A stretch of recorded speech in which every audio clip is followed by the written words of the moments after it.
Hello प्यारे बच्चों, क्या हाल चाल आप सभी के। डियर स्टूडेंट्स, नवदीप सर की फिजिक्स की क्लास में आप सभी का स्वागत है प्यारे बच्चों। तो देखिए प्यारे बच्चों, अपने जो कर रहे थे इलेक्ट्रोस्टैटिक्स में, और आज इसका पार्ट नंबर थर्ड है। और जो अपना टॉपिक था वो चल रहा था इलेक्ट्रिक पोटेंशियल और पोटेंशियल डिफरेंस। ठीक है, ये दोनों टॉपिक चल रहे थे। तो देखो, आज अपने जो करने जा रहे हैं वो आपका ट्वेल्थ क्लास का ही वैसे तो टॉपिक है, लेकिन यहाँ थोड़ा सा उसको और अलग तरीके से समझते हैं। और इसका नाम है electric potential due to a point charge, बिंदु आवेश के कारण विद्युत विभव। ठीक है, तो मेरी पढ़ाने का तरीका शुरू से यही रहा है कि मैं यानी कि जैसा आपको एग्ज़ाम में लिखना होता है वैसा ही डेरिवेशन आपको करवाता हूँ यहाँ पर। ठीक है, तो आपने जिस तरीके से एग्ज़ाम में जो यूज करनी है थ्योरी, वो सारी थ्योरी आपके सामने लिखी हुई है हिंदी और इंग्लिश मीडियम दोनों के लिए, क्योंकि कंबाइन ही वीडियो बनाता हूँ मैं अब बीएससी की। तो देखिए, आपको एक डायग्राम दिया हुआ है यहाँ पर। इस डायग्राम को समझो आप सबसे पहले कि इस डायग्राम में है क्या। तो देखो, ये यहाँ पर क्यों एक मतलब चार्ज पड़ा हुआ है। एक अपने क्या लिया हुआ है, एक्स वाई जेड, एक यहाँ पर फ्रेम ऑफ रेफरेंस लिया हुआ है, निर्देश तंत्र जिसको बोल देते हैं वो लिया हुआ है। ठीक है, और यहाँ पर इसके बिल्कुल ओरिजिन पर मूल बिंदु पर एक क्यू आवेश पड़ा हुआ है। क्यू जो चार्ज है वो पड़ा हुआ है। अब इस क्यू चार्ज का खुद का इलेक्ट्रिक फील्ड होगा, इलेक्ट्रिक फील्ड होगा तो इलेक्ट्रिक पोटेंशियल भी होगा। ठीक है, तो आपको क्या करना है, इस क्यू चार्ज के कारण एक पॉइंट है यहाँ पर, ये वाला पी पॉइंट, ये जो इससे स्मॉल आर डिस्टेंस पर है, इस पर आपको पी पर इलेक्ट्रिक पोटेंशियल की वैल्यू फाइंड करनी है। समझ आई बात। इलेक्ट्रिक पोटेंशियल की वैल्यू आपको क्या करनी है, इस पी पर फाइंड करनी है। तो अब देखो, इलेक्ट्रिक पोटेंशियल की वैल्यू आप फाइंड कैसे करोगे इस पी पॉइंट पर।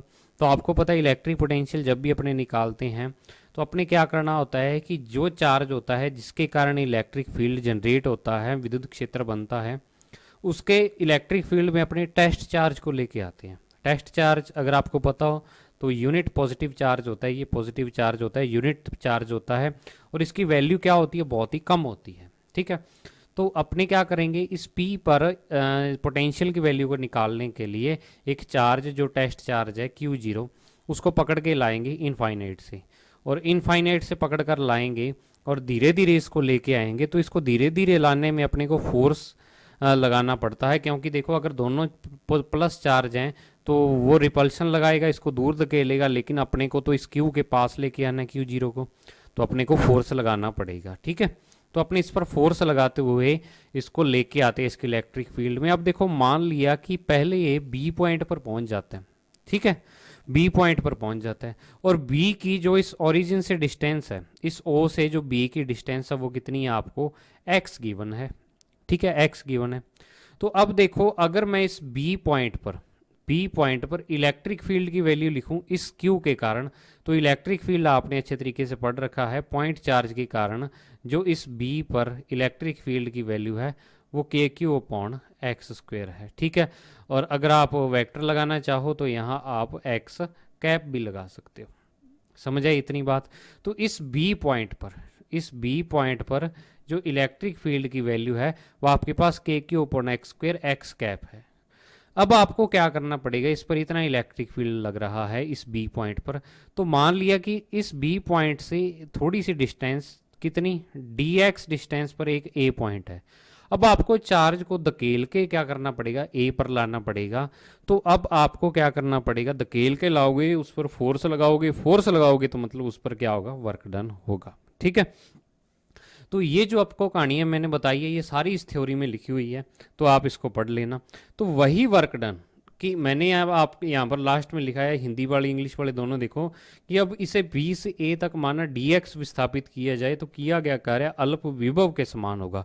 क्योंकि यूनिट चार्ज को अगर अपने किसी इलेक्ट्रिक फील्ड में मूव करवाते हैं, मतलब किसी विद्युत क्षेत्र में मूव करवाते हैं, तो क्या होता है, अपने को उस पर वर्क करना पड़ता है, और वही वर्क डन जो यूनिट चार्ज पर होता है, लगता है, उसको ही अपने क्या बोल देते हैं, पोटेंशियल या विभव। तो इधर देखो इंग्लिश मीडियम में क्या लिखा है कि नाउ विट, यहाँ पर लिखा हुआ है, now value of E at point B is equal to K Q upon X square, then work done to move D X distance from A to B sorry B2A लिखना था यहाँ पर, मैंने गलत लिख दिया B2A, मैं इसको सही कर दूंगा। तो B2A of test charge is equal to the small potential, मतलब कि B से A तक dx डिस्टेंस उसको डिस्प्लेस करेंगे तो वही वर्क डन आपका पोटेंशियल के इक्वल होगा। और इसकी वैल्यू क्या होगी, इट्स वैल्यू इज, तो इसकी वैल्यू मैं ये लिख सकता हूँ। आप कहोगे कि सर ये वाली वैल्यू आप लिख सकते हो, ई वेक्टर और डॉट में क्या आ जाएगा, dx वेक्टर आ जाएगा यहाँ पर, ठीक है, dx वेक्टर और साथ में यहाँ पर माइनस का सिंबल, क्योंकि अपने को चार्ज का जो इलेक्ट्रिक फील्ड है उसके अगेंस्ट क्या करना पड़ता है, वर्क डन करना पड़ता है, तो ये वर्क डन आ जाएगा। ठीक है, ये work done small work done है। अब total work done, total potential या वर्क डन या पोटेंशियल कहाँ से, इनफाइनाइट से लेके और उसको कितनी डिस्टेंस तक ला रहे हो आप, स्मॉल आर। अब डायग्राम देखो कि आप इनफाइनाइट से पकड़कर चार्ज को कहाँ तक ला रहे हो, इस पी पॉइंट तक ला रहे हो। तो इस क्यू से जो इस इनफाइनाइट वाले की डिस्टेंस है वो तो इनफाइनाइट ही है, और क्यू से जहाँ तक आप ला रहे हो पी की डिस्टेंस है वो कितनी है, स्मॉल आर है। तो मतलब आप चार्ज को पकड़ के इनफाइनाइट से स्मॉल आर डिस्टेंस पर ला रहे हो। ठीक है, तो इनफाइनाइट से लेके आर तक जो टोटल पोटेंशियल वी आ जाएगा वो आप कहोगे कि सर डी वी के इंटीग्रेशन के इक्वल आ जाएगा, और यहाँ जो इसकी लिमिट बनेगी वो इनफाइनाइट से लेके और आर तक बन जाएगी। ठीक है, आर तक बन जाएगी।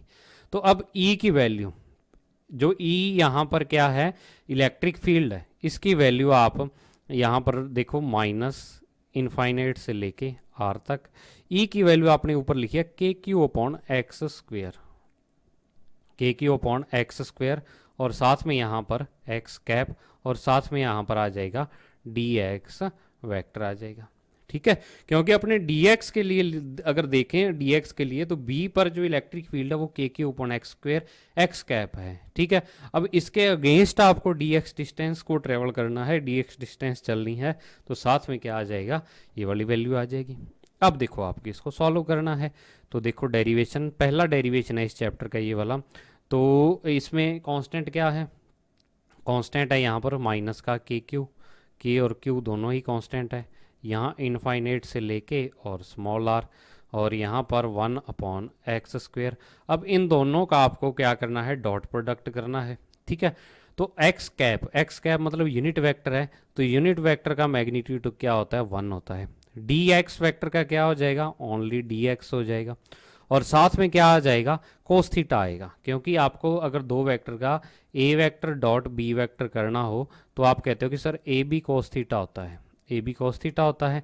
तो अब ए वेक्टर की जगह यहाँ एक्स कैप है, और एक्स कैप का मैग्नीट्यूड जब आप लेते हो तो वो क्या हो जाता है, मतलब ये वाला मैग्नीट्यूड होता है वो 1 हो जाता है। ठीक है, और डी एक्स वैक्टर का अगर मैग्नीट्यूड लोगे आप यहाँ पर तो वो ओनली डी एक्स आ जाएगा। और कोस थीटा क्या है, यहाँ पर एक्स और डी एक्स के बीच का एंगल है।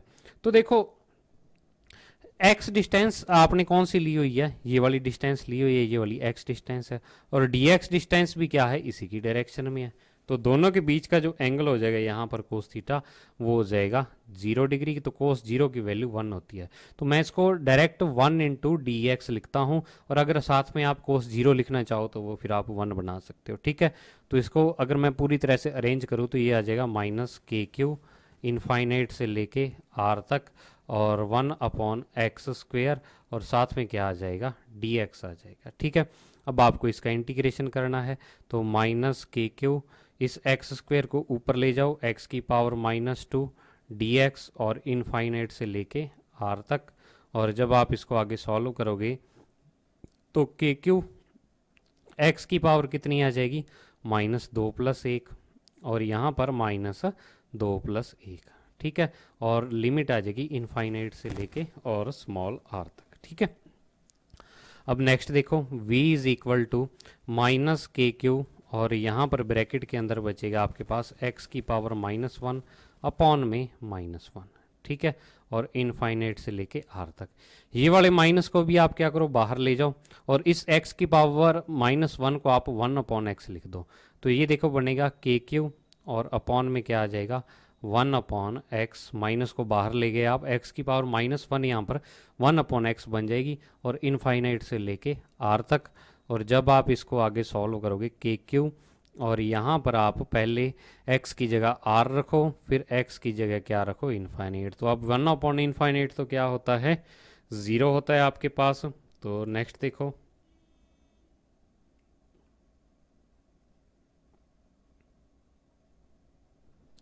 हाँ नेक्स्ट देखो आप। तो जो आपके पास पोटेंशियल बनेगा v इज इक्वल टू, वो आपके पास बन जाएगा के क्यू और अपॉन में आर। ठीक है, के क्यू और अपॉन में क्या बन जाएगा, आर। यहाँ पर पोटेंशियल की वैल्यू बन जाएगी। इतनी बात समझ में आई। अब आप कहोगे कि सर वेक्टर क्यों नहीं लगाया इस पर, आपके दिमाग में तो आ ही रहा होगा। तो देखो, पोटेंशियल जो होता है वो आपको, आप बोलते हो कि क्या होता है, वर्क डन होता है। ये पोटेंशियल क्या है, एक तरीके का वर्क डन है। और वर्क जो होती है वो क्या होती है, वेक्टर क्वांटिटी नहीं होती है, स्केलर क्वांटिटी होती है बच्चों। ठीक है ना, वर्क डन होता है। तो v इज इक्वल टू आपके पास क्या आ जाएगा, के क्यू अपॉन में आर आ जाएगा। या इसको आप अगर वैसे लिखना चाहो तो इसको 1/4 पाई एप्सिलॉन नॉट और साथ में q अपॉन में r लिख सकते हो। और इसकी यूनिट जो होती है वो होती है वोल्ट। क्या होती है, वोल्ट होती है। इतनी बात आपको समझ में आ गई। ठीक है, एक चीज़ मैं कल आपको और बताना भूल गया था कि v अपने कल यहाँ पर लिख रहा था w अपॉन में q होता है, या w is equal to Q V, आपने फॉर्मूला पढ़ा था। तो जो इसकी यूनिट होती है वो होती है जूल पर कूलम होती है, जूल पर कूलम होती है, जो पोटेंशियल या पोटेंशियल डिफरेंस जिसको आप बोलते हो। और जूल पर कूलम को एक नया नाम दिया हुआ है वोल्ट। क्या दिया हुआ है, वोल्ट। और अगर आप इसकी डायमेंशन निकालना चाहो तो वो तो आप सीख ही चुके हो, वो आप आसानी से निकाल सकते हो। समझ आई बात। फिर नेक्स्ट टॉपिक देखो, एक छोटी सी डेफिनेशन है, कोई ज़्यादा बड़ा टॉपिक नहीं है। सम विभव पृष्ठ इक्वी पोटेंशियल सरफेस। तो इक्वी पोटेंशियल सरफेस क्या होता है कि ये भी आपने 12वीं क्लास में इसके बारे में पढ़ चुके हो, यहाँ पर दोबारा आया है ये इक्वी पोटेंशियल सरफेस।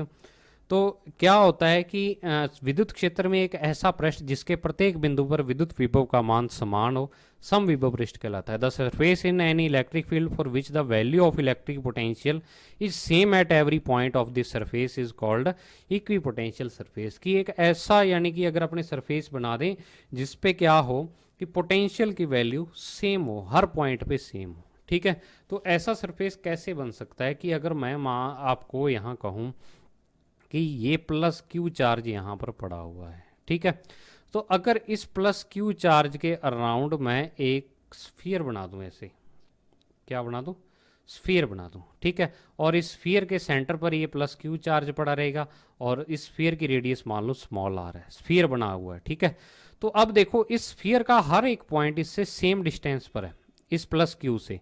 ये वाला भी इसकी रेडियस होगी स्मॉल आर होगी, ये वाले भी इसकी रेडियस होगी स्मॉल आर होगी। तो हर एक पॉइंट क्या है, सेम डिस्टेंस पर है। तो इसके लिए ई की वैल्यू हर एक पॉइंट पर क्या होगी, के क्यू अपॉन आर स्क्वेयर होगी।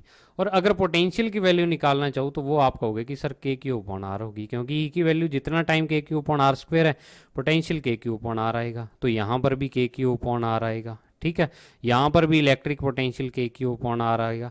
तो हर एक पॉइंट पर पोटेंशियल की वैल्यू क्या रहती है, सेम रहती है। तो इसी प्रकार का कोई ऐसा सरफेस अपने मान लें जिस पर क्या हो, हर एक पॉइंट पर पोटेंशियल की वैल्यू क्या रहे, सेम रहे, तो उसको अपने क्या बोल देते हैं, इक्वी पोटेंशियल सरफेस बोल देते हैं। ठीक है, अब इंपॉर्टेंट पॉइंट्स क्या है यहाँ पर, कि पहला जो इंपॉर्टेंट पॉइंट है कि अगर मान लो आपको, जैसे यहाँ पर भी पोटेंशियल की वैल्यू के क्यू अपॉन आर है, मान लो ये दो पॉइंट आपके पास। ठीक है, ऐसे मान लिया कि ये वाला ए पॉइंट है और ये वाला बी पॉइंट है। ठीक है, तो अब आपको कह दिया कि आप इन दोनों पॉइंट के बीच पोटेंशियल डिफरेंस निकाल लो, बी जो वी ए बी है वो निकाल लो पोटेंशियल डिफरेंस। तो वो V B minus V A या V A minus V B. तो आप कहोगे कि सर यहाँ पर के क्यू अपॉन आर है, वी बी की वैल्यू, वी ए की वैल्यू भी के क्यू अपॉन आर है, तो वो क्या आ जाएगी, जीरो आ जाएगी, जीरो आ जाएगी।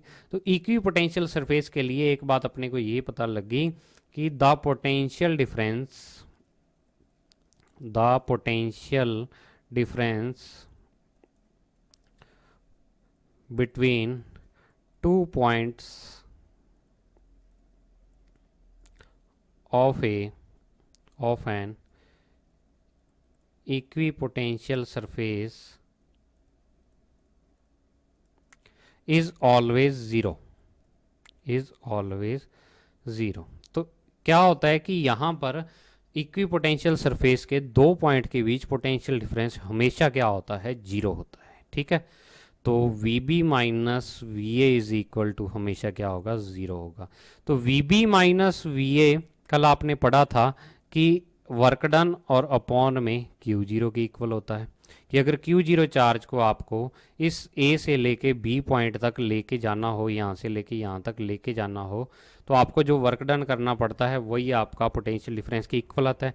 अब जब इसकी वैल्यू ज़ीरो है, इसकी वैल्यू ज़ीरो है, तो क्यू जीरो तो जीरो हो नहीं सकता, क्योंकि क्यू जीरो तो चार्ज है, चार्ज की वैल्यू जीरो नहीं हो सकती। तो इसका मतलब ये हुआ कि डब्ल्यू ए बी भी क्या होता है यहाँ पर ज़ीरो, मतलब कि आपको चार्ज को ए से लेके बी तक जाने में कोई वर्क डन नहीं करना पड़ेगा। तो दो पॉइंट के बीच में जो वर्क डन की वैल्यू होती है वो वर्क डन भी क्या होता है, इज़ ऑलवेज ज़ीरो होता है, इज़ ऑलवेज ज़ीरो। ठीक है, ये भी आपको पॉइंट याद रखना है। तो आपको पता लग गया इक्विपोटेंशियल सरफेस के लिए। अब इक्विपोटेंशियल सरफेस, सबसे पहली बात कि अगर आपके पास कोई पॉइंट चार्ज है, जो अब इसकी बात करते हैं, जो इक्विपोटेंशियल सरफेस होता है उसकी शेप की बात करते हैं, कि इक्विपोटेंशियल सरफेस की जो शेप होती है। ठीक है, कि अगर आपके पास कोई पॉइंट चार्ज हो, जैसा आपको पॉइंट चार्ज ऊपर डायग्राम में दिखाया हुआ है, ठीक है, तो इसके लिए पॉइंट चार्ज के लिए जो इक्वी पोटेंशियल सरफेस की शेप होगी वो क्या होगी, कॉन्सेंट्रिक स्फीयर्स होगी, कॉन्सेंट्रिक स्फीयर्स। कि अगर मान लो ये जो आपके पास मतलब ये प्लस क्यू चार्ज है, इसके अराउंड अपने एक ये वाला स्फीयर बना दें, फिर ये वाला स्फीयर बना दें, फिर ऐसे ही ये वाला स्फीयर आपके पास हो गया, तो इन सभी स्फीयर्स का सेंटर तो एक ही है, लेकिन यहाँ पर इसके लिए भी पोटेंशियल की वैल्यू हर पॉइंट पे सेम होगी, इसके भी हर पॉइंट पे पोटेंशियल की वैल्यू सेम होगी। तो ऐसे बहुत सारे स्फीयर्स बनेंगे जो कि क्या होंगे, कंसेंट्रिक होंगे। तो अगर आपका चार्ज पॉइंट चार्ज है तो जो इक्विपोटेंशियल सरफेस की शेप है वो कंसेंट्रिक स्फीयर्स होगी। फिर दूसरा, अगर आपका जो इलेक्ट्रिक फील्ड है वो इलेक्ट्रिक फील्ड, अगर आपके पास जो इलेक्ट्रिक फील्ड है वो यूनिफॉर्म हो, वो क्या हो, यूनिफॉर्म हो, तो इक्विपोटेंशियल सरफेस जो होगा उसकी जो शेप होगी वो क्या होगी, एक plane perpendicular to E, plane perpendicular to E vector. ठीक है, और ये जो कंसेंट्रिक स्फीयर होते हैं ये भी इलेक्ट्रिक फील्ड मान लो ऐसे है, तो यहाँ पर इसके बीच में 90 डिग्री का एंगल बनता है। तो इक्विपोटेंशियल सरफेस हमेशा ही क्या होते हैं, इलेक्ट्रिक फील्ड के परपेंडिकुलर होते हैं, ये भी आपको याद रखनी है। ठीक है, ई वेक्टर के क्या होंगे, ये परपेंडिकुलर होंगे, परपेंडिकुलर, ये भी आपको याद रखने हैं। प्लेन परपेंडिकुलर टू, कि अगर मान लो यूनिफॉर्म इलेक्ट्रिक फील्ड ऐसे होता है, ठीक है, ऐसे आपके पास यूनिफॉर्म इलेक्ट्रिक फील्ड आ गया, तो अब देखो आपको इक्विपोटेंशियल सरफेस अगर इसके लिए ड्रॉ करना है तो आप ऐसे अगर एक प्लेन ड्रॉ करोगे जो कि इसके परपेंडिकुलर हो बिल्कुल, ठीक है, तो वो क्या हो जाएगा, ये वाला यहाँ पर इक्विपोटेंशियल सरफेस आपके पास बन जाएगा। समझ आ गई बात। अगर मान लो आपका कोई इलेक्ट्रिक फील्ड है वो किसी स्लिट के अराउंड निकलता है चारों तरफ, तो वहाँ पर वो क्या होता है, जो इक्विपोटेंशियल सरफेस होता है सिलेंड्रिकल भी हो जाता है। ऐसे इक्विपोटेंशियल सरफेस की अलग अलग शेप होती हैं, मेन जो आपको याद रखना वो ये दो ही याद रखनी है। इतनी बात मुझे उम्मीद है आपको समझ में आ गई होगी। अब नेक्स्ट देखो, नेक्स्ट टॉपिक पर चलते हैं अपने, जो कि एक काफ़ी इम्पोर्टेंट टॉपिक है आपके एग्ज़ाम के लिए आज से। ठीक है, एग्ज़ाम में अगर मतलब कि क्वेश्चन आपका इस चैप्टर से पूछा जाता है तो यहाँ से क्वेश्चन पूछे जाने के पूरे पूरे चांस होते हैं, क्योंकि अब तक तो आप 12वीं वाले ही पढ़ रहे थे, ठीक है, लेकिन अब जो आप पढ़ने जा रहे हो वो एक्चुअल में बीएससी का टॉपिक है। तो देखो क्या है, relation between intensity of electric field E vector and potential V, यानी ई और वी के बीच रिलेशन क्या होता है वो आपको पढ़ना है। विद्युत क्षेत्र की तीव्रता ई वेक्टर और विभव वी के मध्य संबंध। ठीक है, तो इसको समझने के लिए अपने क्या करते हैं, जैसा आपने अभी पीछे पढ़ा है इक्विपोटेंशियल सरफेस, कि मान लिया आपने यहाँ पर कि यहाँ कोई चार्ज पड़ा हुआ है, ठीक है, मान लो प्लस क्यू चार्ज पड़ा हुआ है, और इस प्लस क्यू चार्ज को यहाँ पर मानकर इसको सेंटर मानते हुए अपने क्या करते हैं, दो इक्विपोटेंशियल सरफेस ड्रॉ करते हैं। ठीक है, ये और ये 1 नंबर और 2 नंबर इक्विपोटेंशियल सरफेस हैं, किसी चार्ज के अराउंड है। ठीक है, आपको चार्ज से कुछ लेना देना नहीं है, उसकी वैल्यू कितनी है या और है, बस आपको याद रखना है कि उसको सेंटर मान के 2 इक्विपोटेंशियल सरफेस ड्रॉ किए हुए हैं, और इस चार्ज के कारण पहले जो इक्विपोटेंशियल सरफेस है इस पर पोटेंशियल की वैल्यू v है, और दूसरे इक्विपोटेंशियल सरफेस पे पोटेंशियल की value v plus del V है, मतलब थोड़ी सी चेंज है। ठीक है, तो चेंज है यहाँ पर। तो अब देखो क्या है कि v प्लस डेल वी ऊपर वाले पर है और नीचे वाले पर v है। अब आप कहोगे कि सर पोटेंशियल की वैल्यू तो डिक्रीज होती है, तो आपने v प्लस डेल वी कैसे लिया यहाँ पर। ठीक है, तो देखो डेल वी का मतलब यहाँ पर है चेंज, डेल वी का मतलब यहाँ पर क्या है, चेंज। ये चेंज नेगेटिव भी हो सकता है, अगर इसकी वैल्यू नेगेटिव हो, कि मान लो डेल वी की वैल्यू -4 हो, तो जब आप वी की वैल्यू मान लो 10 है आपके पास, 10 में यहाँ पर 10 में प्लस करोगे आप -4, तो वो क्या आ जाएगा, 6 आ जाएगा। तो यहाँ पर प्लस साइन से आपको कंफ्यूज नहीं होना कि सर आपने ऊपर वाले पर प्लस साइन क्यों ले लिया और नीचे वाले को आपने छोटा मान लिया और ऊपर वाले को आपने बड़ा मान लिया। कई बच्चे ऐसे सोच जाते हैं। ठीक है, तो आपको ऐसा नहीं सोचना। ये 1 नंबर और 2 नंबर आपके पास इक्विपोटेंशियल सरफेस हैं, एक पर पोटेंशियल v है, दूसरे पर v प्लस डेल वी है किसी चार्ज के कारण। ठीक है, तो अब अपने को क्या करना है, यहाँ पर इलेक्ट्रिक फील्ड और इलेक्ट्रिक पोटेंशियल के बीच रिलेशन निकालना है, और वो भी BSc के हिसाब से। ठीक है, तो अपने यहाँ पर क्या करते हैं कि यहाँ पर ये वाला जो A पॉइंट है और ये वाला यहाँ पर कोई मान लो दूसरा पॉइंट है, जैसे मान लो B, तो ये माना हुआ मान लो C पॉइंट है। A और C एक दूसरे के परपेंडिकुलर पॉइंट्स हैं, मतलब इस सरफेस, दोनों सरफेस के परपेंडिकुलर पॉइंट हैं, और AC है वो दोनों ही इक्विपोटेंशियल सरफेस के बीच में मिनिमम डिस्टेंस है। मैक्सिमम कितनी भी हो सकती है, देखो मिनिमम डिस्टेंस वो होती है जो परपेंडिकुलर हो दोनों के बीच। अगर मान लो आपको कहें कि ये 2 लाइंस हैं और इसके बीच की जो मिनिमम डिस्टेंस है वो तो ये वाली होगी जो बिल्कुल परपेंडिकुलर होगी, मतलब यहाँ पर भी 90 डिग्री के एंगल, यहाँ पर भी। लेकिन अगर मैं कहूँ कि एक पॉइंट इस लाइन पर यहाँ पर है और एक पॉइंट यहाँ पर है, तो ये वाली डिस्टेंस चेंज हो जाएगी, मतलब जो टेढ़ी डिस्टेंस होती है ना वो क्या हो जाती है, चेंज हो जाती है उसकी वैल्यू। लेकिन जो मिनिमम डिस्टेंस है वो परपेंडिकुलर वाली होती है, जो डिस्टेंस परपेंडिकुलर होती है वही क्या होती है, मिनिमम डिस्टेंस है। तो मिनिमम डिस्टेंस दोनों के बीच में डेल n वेक्टर है। लेकिन अगर आपने मिनिमम वाली मान ली, तो ओनली मिनिमम डिस्टेंस ही ले ली, तो अगर मान लो आपको 2 पॉइंट ऐसे दे दिए जो टेढ़े हों एक दूसरे से, मतलब बिल्कुल सीध में ना हो, परपेंडिकुलर ना हो, तो फिर आप क्या करोगे, तो वो भी अपने को केस लेना पड़ेगा यहाँ पर। तो अपने मान लेते हैं कि एक पॉइंट B है जो इससे थोड़ा सा A से टेढ़ा है या इसके परपेंडिकुलर नहीं है, और इसके बिटवीन जो डिस्टेंस है वो डेल R वेक्टर है। ठीक है, और इन दोनों के बीच का जो एंगल है वो क्या है, थीटा एंगल है। यहाँ पर समझ आई बात। तो यहाँ पर देखो लिखा क्या हुआ है कि minimum distance between given equipotential surfaces is del n vector, और दूसरा यहाँ पर अपने मानते हैं कि unit vector in the direction of del n vector is equal to n vector, की यहाँ पर अगर मैं यूनिट वेक्टर मानूँ इसकी डायरेक्शन में, तो वो क्या हो जाएगा, n कैप हो जाएगा, क्योंकि डायरेक्शन दिखाने के लिए अपने n कैप यहाँ पर यूनिट वेक्टर मानते हैं। ठीक है, तो अब देखो अपने को क्या करना है, यहाँ पर आप जानते हो कि जो स्केलर फील्ड होता है, अब आप कहोगे कि sir scalar field, vector field, और एक यहाँ पर आएगा ग्रेडियंट। ठीक है, तो ये चीज़ें अगर मैं यहाँ समझाने लग गया तो फिर आपका जो ये वाली फिजिक्स है बहुत लंबी हो जाएगी। तो ये आपका दूसरे पेपर में जो मैथमेटिकल वाला पार्ट है जिसमें डाइवर्जेंस, कर्ल और ग्रेडियंट तीनों दिए हुए हैं, पहली यूनिट ही है जो मैथमेटिकल वाले की, तो उसमें आप पढ़ोगे। तो मैं ये मान के चलता हूँ कि आपको gradient, scalar field, vector field, इन सब के बारे में पता है।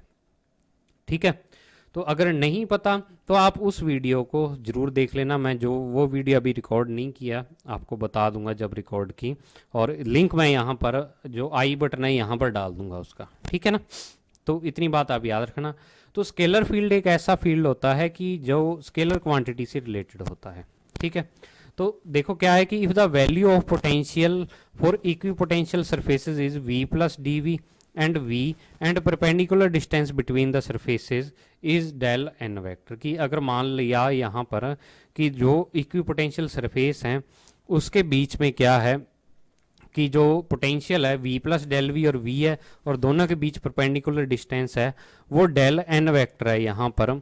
तो स्केलर फील्ड के लिए क्या होता है कि जो ग्रेडियंट ऑफ v वेक्टर होता है, स्केलर फील्ड के लिए gradient vector v, gradient of v इसको बोलेंगे, इज इक्वल टू किसके इक्वल होता है, ये होता है del v upon del n, और साथ में यहाँ पर आ जाएगा एन कैप।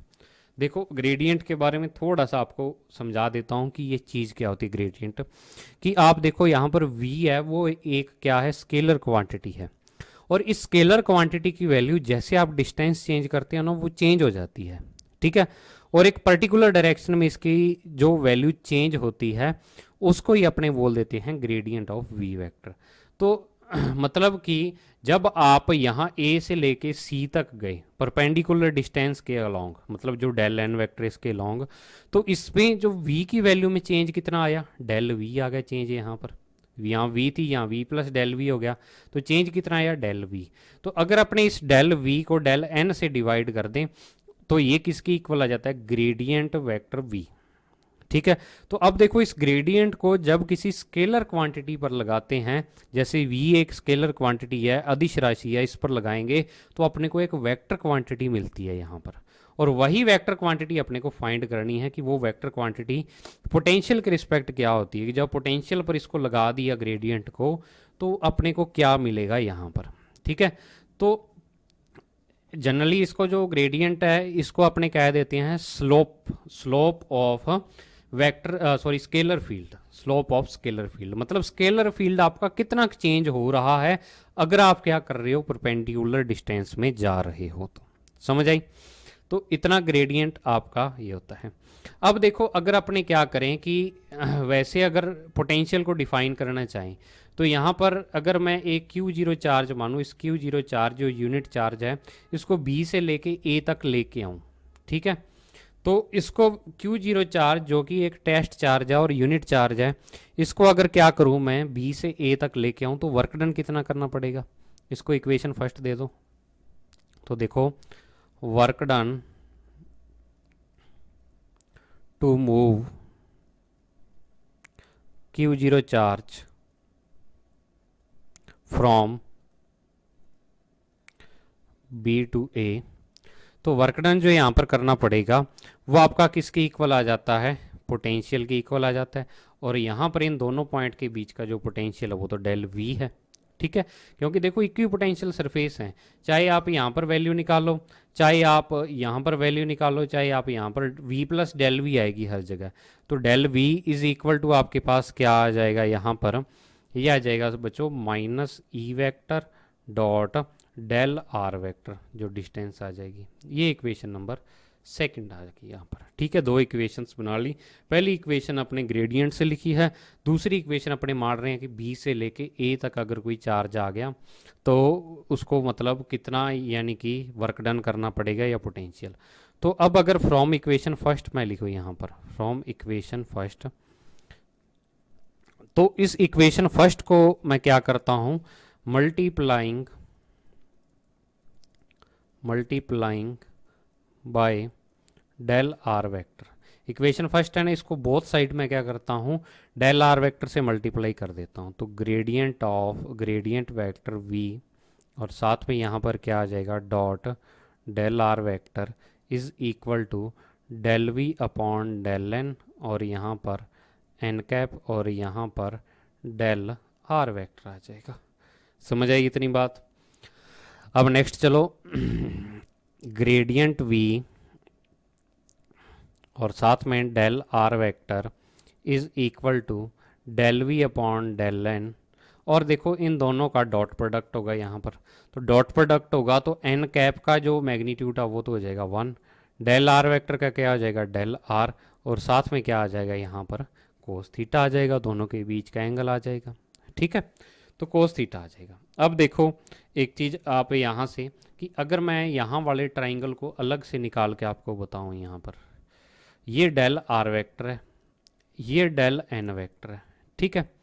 तो ये दोनों हैं और इनके बीच का एंगल थीटा है। तो अगर इस डेल आर वेक्टर के मैं क्या करूँ यहाँ पर कंपोनेंट बनाऊँ, तो इस डेल एन वेक्टर की डायरेक्शन में इसका कंपोनेंट आ जाएगा डेल आर कोस थीटा, ठीक है, और इसके परपेंडिकुलर डिस्टेंस में आ जाएगा डेल आर साइन थीटा आ जाएगा, ठीक है। तो मतलब कि इस डेल एन वेक्टर को कि इसके component del r cos theta के इक्वल मान सकता हूँ मैं, क्योंकि इसकी डायरेक्शन में ही है कि डेल आर कोस थीटा जो है कंपोनेंट वो डेल एन की डायरेक्शन में ही है, ठीक है। तो डेल आर कोस थीटा जो यहाँ पर है इसको मैं लिख देता हूँ डेल एन, ठीक है, कंपोनेंट के कारण। तो यहाँ पर del r vector is equal to del v upon del n, और इसको भी मैं लिख देता हूँ डेल एन। आप यहाँ पर रीज़न दे सकते हो क्योंकि जो यहाँ पर del r del r cos theta है वो डेल एन के इक्वल है। कंपोनेंट बना लिए तो del r cos theta del n वाला ही बना है, जो डेल एन है वही डेल आर कोस थीटा बन रहा है। कि आप यहाँ पर अगर कंपोनेंट बनाओ इसका जो कंपोनेंट ये वाला ही बनेगा डेल आर कोस थीटा, ये वाला जो है ए से लेके सी तक, और इसकी वैल्यू ही कितनी है डेल एन है आपके पास। तो डेल आर कोस थीटा की जगह मैं क्या लिख सकता हूँ डेल एन लिख सकता हूँ, ठीक है, समझ आई इतनी बात। तो अब अगर मैं यहाँ से इस डेल एन को कैंसिल आउट कर देता हूँ इससे, तो डेल वी जो बनेगा आपके पास वो आपके पास बन जाएगा gradient vector v dot del r vector. ये इक्वेशन थर्ड बन गई। अब देखो आपके पास दो इक्वेशन पड़ी हैं, एक इक्वेशन सेकंड है ये वाली, और एक इक्वेशन थर्ड है ये वाली। तो आप इसमें देखो दो दो चीज़ें सेम आ रही हैं, दो चीज़ें क्या आ रही हैं सेम आ रही हैं। ये डेल वी आ रहा है और यहाँ पर भी डेल वी आ रहा है, यहाँ डेल आर वेक्टर आ रहा है, यहाँ डेल आर वेक्टर आ रहा है, ठीक है। तो अब इसका मतलब क्या हुआ, इसका मतलब यहाँ पर ये हुआ कि जो ई वेक्टर है वह यहाँ पर वो किसके इक्वल आ जाएगा, इस ग्रेडियंट ऑफ वी के इक्वल आ जाएगा। तो from equation second and third, from equation second and third और सेकंड इक्वेशन से मैं लिखता हूँ, तो यहाँ पर आपका ई वेक्टर जो आ जाएगा या माइनस ई वेक्टर, माइनस को मैं इधर ले जाता हूँ, वो ग्रेडियंट वेक्टर वी के इक्वल आ जाएगा। और यही क्या है आपके पास इलेक्ट्रिक फील्ड और इलेक्ट्रिक पोटेंशियल के बीच में रिलेशन है, ठीक है। या इसको दूसरी एक और फॉर्म में लिख देते हैं, माइनस ग्रेडियंट को अपने ये लिख देते होते हैं डेल वेक्टर वी, ठीक है। ये डेल क्या है ऑपरेटर है, ग्रेडियंट एक तरह का ऑपरेटर होता है, इसको जब किसी अपने क्या करते हैं एक स्केलर क्वांटिटी पर लगा देते हैं ग्रेडियंट को, तो ये एक वेक्टर बन जाती है। मतलब जब इसको पोटेंशियल पर लगाया ना ग्रेडियंट को, तो ये अपने को किसकी वैल्यू दे रहा है, ई वेक्टर की वैल्यू दे रहा है। इतनी बात समझ में आ गई होगी मुझे उम्मीद है आपको। अब नेक्स्ट चलते हैं, देखो नेक्स्ट अगर मैं बात करूँ यहाँ पर, तो इसको थोड़ा सा सॉल्व करते हैं। ये वाली इक्वेशन है ना जो आपके पास, E vector is equal to, मैं दोबारा लिख देता हूँ माइनस डेल ऑफ वी, ठीक है। तो अगर आपने ग्रेडियंट पढ़ रखा है या नहीं पढ़ रखा तो आप पढ़ लो। तो इस डेल की जो वैल्यू होती है वो माइनस में क्या होती है I cap del by del x plus J cap del by del Y plus के cap del by del Z, और साथ में क्या आ जाएगा v आ जाएगा, ठीक है। और इस v को क्या करो अंदर ले जाओ, तो minus i cap del upon del v upon del x plus J cap del v upon del Y plus के कैप डेल वी अपॉन में क्या आ जाएगा डेल जेड आ जाएगा। और इसको मैं ऐसे भी लिख सकता हूँ, ये तो एक्स वाई जेड कंपोनेंट की फॉर्म में है, ठीक है। और अगर मैं इसको लिखना चाहूँ तो ये ऐसे लिख सकता हूँ, माइनस में यहाँ पर del v upon del r, ठीक है, minus del v upon del are, और साथ में यहाँ पर जो आ जाएगा एन कैप, यहाँ पर इसकी जो डायरेक्शन है वो आ जाएगी। समझ आई इतनी बात। तो अब देखो ये तो आपका यहाँ पर एक हिसाब से हो जाता है कंप्लीट। तो यही आपके पास ई और वी में है वो एक तरह का रिलेशन आ जाता है। अब आप कहोगे कि सर डिफरेंशिएशन तो अपने ऐसे पढ़ा डी बाई डी एक्स, अब डेल बाई डेल एक्स का क्या मतलब है। देखो डी बाई डी एक्स में अगर मान लो यहाँ पर कोई और क्वांटिटी आ जाती है वाई आ जाती है, तो मान लो जैसे डी बाई डी एक्स और एक्स स्क्वेयर और प्लस में वाई आ जाता है, तो इसका तो आप डिफ्रेंशिएशन 2x कर देते हो और इस y का क्या करते हो, d y upon d x लिख देते हो, ठीक है, अगर आपको वैल्यू नहीं पता। ठीक है, तो अगर डेल आ गया ना यहाँ पर, अगर मान लो यहाँ पर डेल अपॉन डेल एक्स आ गया, तो ये y अब क्या माना जाएगा, कांस्टेंट माना जाएगा, और इसको बोलते हैं पार्शियल डिफरेंशिएशन। क्या बोल देते हैं इसको, पार्शियल डिफरेंशिएशन इसको बोलते हैं अपने। और मैथ में आपने इसको अच्छे तरीके से पढ़ भी रखा होगा, बीएससी के जो मैथ्स है उसमें आता है ये पार्शियल डिफरेंशिएशन। ठीक है, तो अपने क्या करेंगे कि अगर आपको पोटेंशियल पता है तो आप उस पोटेंशियल की वैल्यू पुट करो और उसका पार्शियल डिफरेंशिएशन कर दो, तो अपने पास किसकी वैल्यू आ जाएगी, इंटेंसिटी की वैल्यू या तीव्रता की वैल्यू आ जाएगी। अब इसको देखो, फॉर्मूले को चेक भी कर लेते हैं कि फॉर्मूला अपना सही है या नहीं सही है। तो चेक करने के लिए देखो, आपको पता है कि जो पॉइंट चार्ज है उसके लिए के क्यू अपॉन आर होती है पोटेंशियल की वैल्यू। ठीक है, और ई की वैल्यू आपने वैसे पढ़ रखी है कि के क्यू अपॉन आर स्क्वेयर होती है। ठीक है, तो अब इस फॉर्मूले की सहायता से अपने v से इस e को प्राप्त करते हैं भी, कैसे v से e की वैल्यू के क्यू अपॉन आर स्क्वेयर आएगी। तो देखो, इस v की वैल्यू को मैं यहाँ पर पुट कर देता हूँ, तो e vector is equal to आपके पास minus del by del are, और यहाँ पर क्या आ जाएगा, के क्यू अपॉन आर, और साथ में क्या आ जाएगा, एन कैप आ जाएगा। ठीक है, एन कैप आ जाएगा, तो E vector is equal to n cap की जगह आप यहाँ पर आर कैप लिख लो। ठीक है, क्योंकि यहाँ पर आर लिखा हुआ है ना आपने, तो एन कैप की जगह आप आर कैप कर लो। वैसे आप एन कैप रख सकते हो, कोई बात नहीं, लेकिन आर कैप कर लो। ठीक है, क्योंकि यहाँ पर डिस्टेंस आर ले रखी है, पॉइंट में आर है, तो अपने क्या करेंगे, आर कैप यहाँ पर लिख लेंगे। ठीक है, तो देखो माइनस का के क्यू बाहर आ जाएगा, और डेल बाय डेल आर, और 1 बाय आर, और साथ में आर कैप। आर कैप तो डायरेक्शन के लिए है, तो अब इसका ओनली डिफरेंशिएशन होगा 1 अपॉन आर का। तो 1 अपॉन आर का डिफरेंशिएशन करने के लिए आर की पावर -1 होता है, डिफरेंशिएशन करते तो पावर पहले आ जाती है, आर की पावर क्या हो जाती है, एक और कम हो जाती है, तो माइनस आर की पावर -2, तो -1 बटा आर स्क्वेयर इसका डिफरेंशिएशन आ जाएगा। तो E vector is equal to minus के क्यू, और डिफरेंशिएशन इसका आ गया -1 अपॉन आर स्क्वेयर आ जाएगा। ठीक है, और साथ में आर कैप, ये माइनस बाहर ले आओ, तो लास्ट जो फाइनल बनेगा अपने पास वो बन जाएगा के क्यू अपॉन आर स्क्वेयर, और साथ में यहाँ पर क्या बन जाएगा, आर कैप। तो बिल्कुल सही अपना जो फार्मूला है वो आ रहा है। इसका मतलब जो ये वाला फार्मूला है बहुत बिल्कुल सही फार्मूला है। आपने इस वाले फार्मूले को बच्चों बहुत ही अच्छे तरीके से याद रखना है, क्योंकि ये वाला फार्मूला आपके आगे भी बहुत काम आएगा, बड़ी क्लासों में भी बहुत काम आएगा, स्पेशली जो बच्चे फिजिक्स में जाना चाहते हैं उनके तो काम ही काम आएगा। ठीक है, तो उम्मीद आपको ये वाली बात समझ आ गई होगी। अगर कम समझ आई है तो मैथमेटिकल फिजिक्स में ग्रेडियंट को अच्छे तरीके से समझो। ग्रेडियंट क्या होता है, वो एक स्लोप होती है किसी जो स्केलर फील्ड होता है उसकी, तो कैसे उसको डिफाइन करते हैं, कैसे निकालते हैं, वो तो वहीं पर समझ में आएगा। तो उम्मीद है मुझे आपको इतना टॉपिक समझ में आ गया होगा। हो सकता है आज की वीडियो लंबी हो गई हो, लेकिन अच्छे तरीके से इसको समझना है। तो मिलते हैं नेक्स्ट वीडियो में, तब तक के लिए thank you, have a nice day प्यारे बच्चों।